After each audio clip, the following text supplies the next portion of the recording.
বাংলা সাহিত্যের ভৌতিক কিছু গল্প দিয়ে সাজানো আমাদের এই বিশেষ নিবেদন আধারে আড্ডা।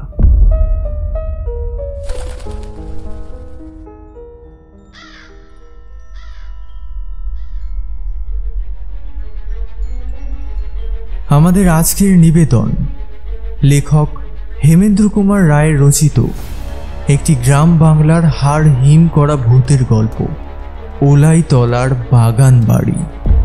আজকের গল্পটি আমরা নিয়েছি হেমেন্দ্র কুমার রায়ের ভৌতিক সমগ্র এই বইটি থেকে।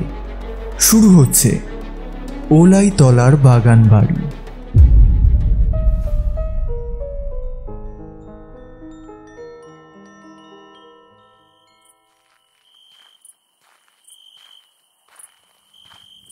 স্টেশন মাস্টার তার লণ্ঠনটা আমার মুখের সামনে তুলে ধরলেন।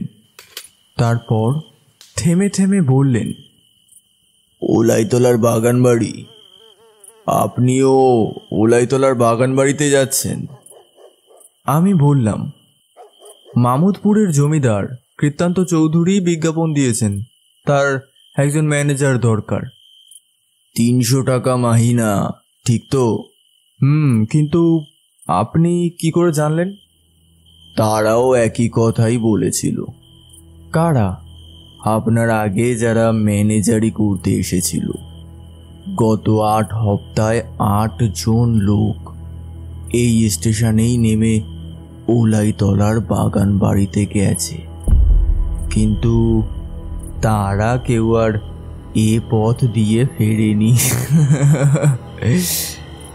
বুঝলেন মশাই, তারা কেউ আর ফেরেনি। আমি বললাম, তার মানে? স্টেশন মাস্টার গম্ভীর গলায় বললেন, ওসব মানে টানে জানি না, প্রত্যেকেই এসেছে আপনার মতো ঠিক শনিবারেই, আর ঠিক সন্ধে 6টার গাড়িতে। আশ্চর্য কথাটা, 8 সপ্তাহে 8 জন। জমিদার কৃত্তান্ত চৌধুরীর কত ম্যানেজারের দরকার? আমার মনটা কেমন ছ্যাঁত করে উঠল। জিজ্ঞেস করলাম, এই জমিদার বাবুকে আপনি চেনেন? স্টেশন মাস্টার বললেন,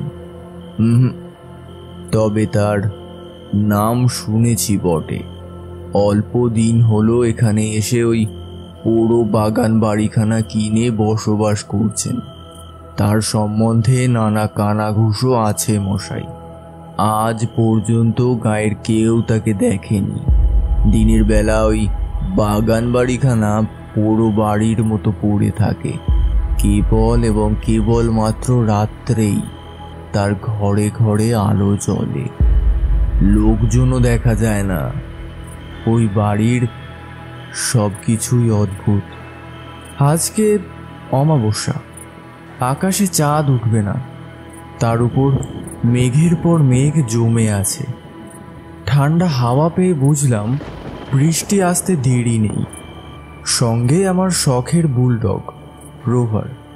ওলাইতলার বাগান বাড়ির দিকে অগ্রসর হওয়ার উপক্রম করলাম। স্টেশন মাস্টারের কথায় কান পাতবার দরকার নেই।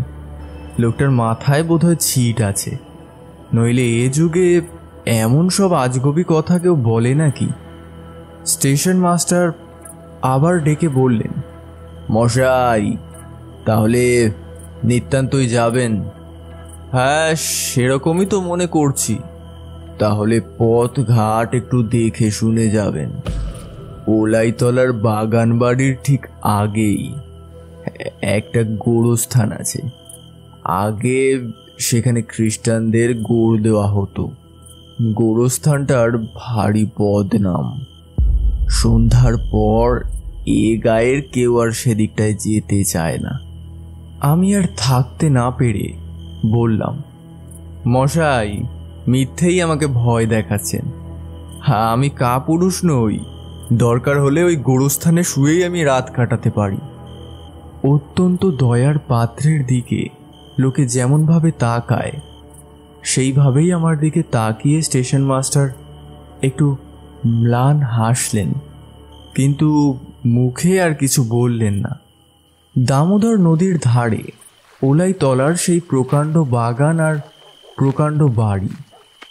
মাইলখানেক পথ চলার পর যখন ফটকের সামনে গিয়ে দাঁড়ালাম, তখন ফোঁটা ফোঁটা বৃষ্টি পড়ছে। দেউড়িতে দারোয়ানের কোনো সাড়া না পেয়ে ফটক ঠেলে ভেতরে গিয়ে ঢুকলাম। আমার হাতে ছিল একটা টর্চ।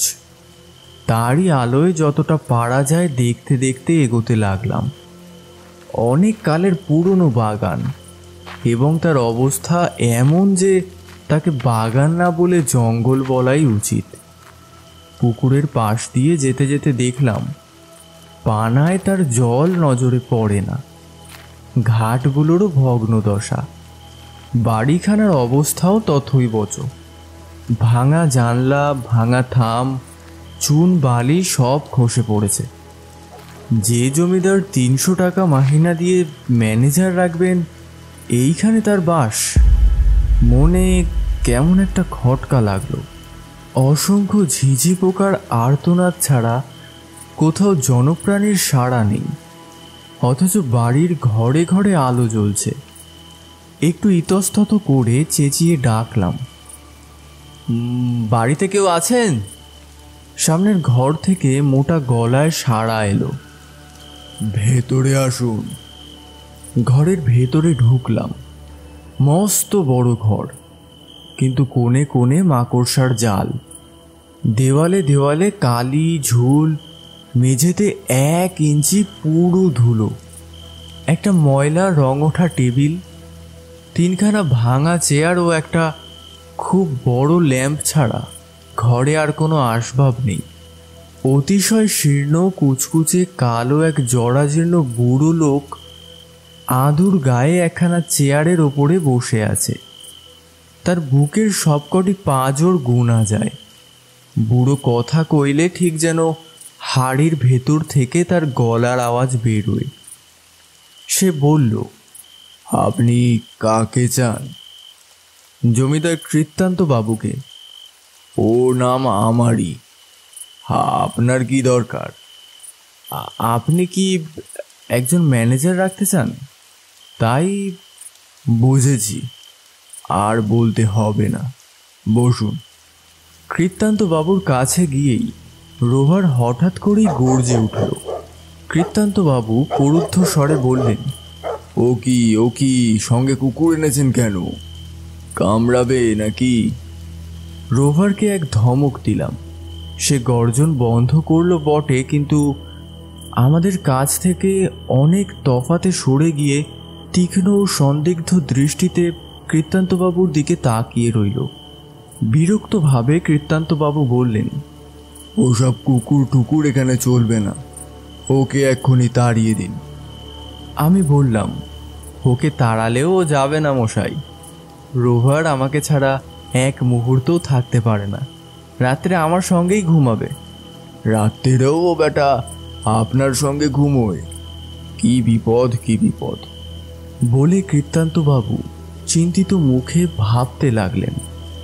রোভার রাত্রে আমার সঙ্গে ঘুমোবে শুনে কৃত্তান্তবাবুর এতটা দুশ্চিন্তার কারণ বুঝতে পারলাম না।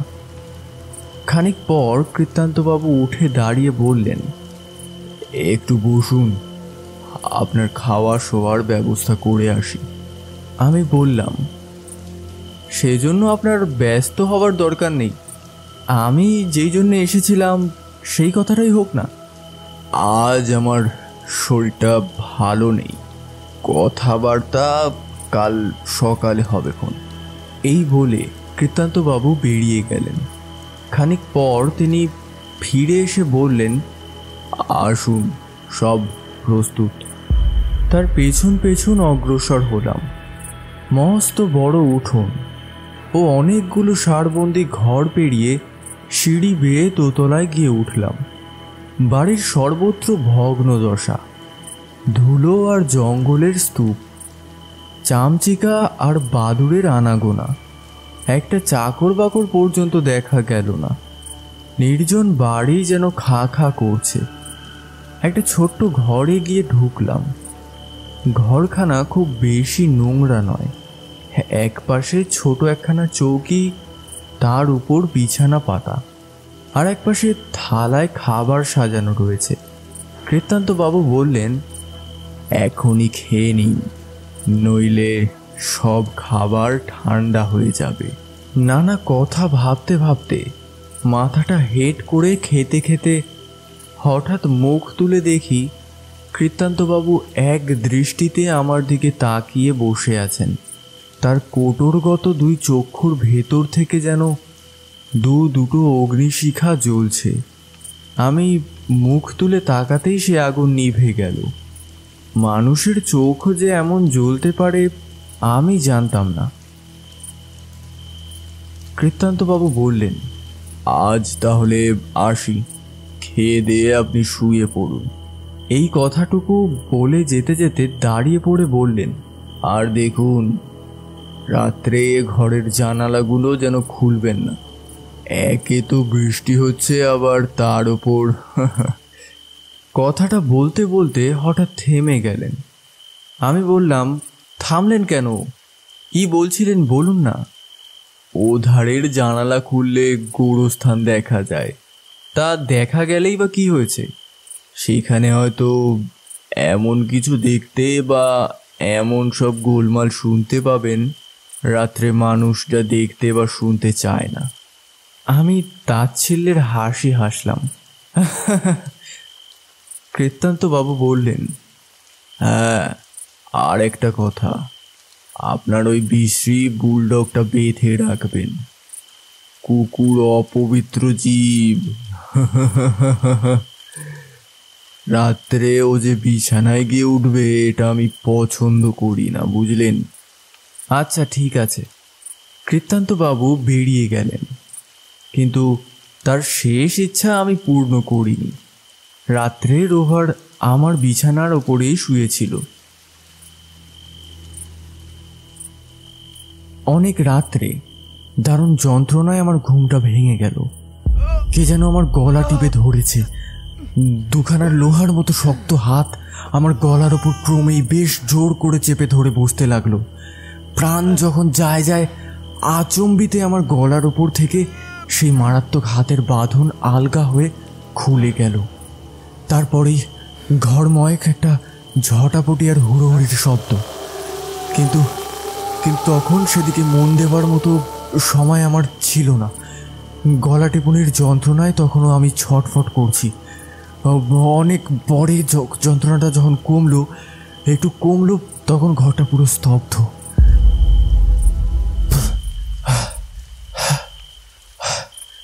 কোনো ছটপটির আওয়াজ নেই। বিছানা থেকে উঠলাম আমি। আলোটা নিভে গিয়েছিল, আবার জ্বালালাম।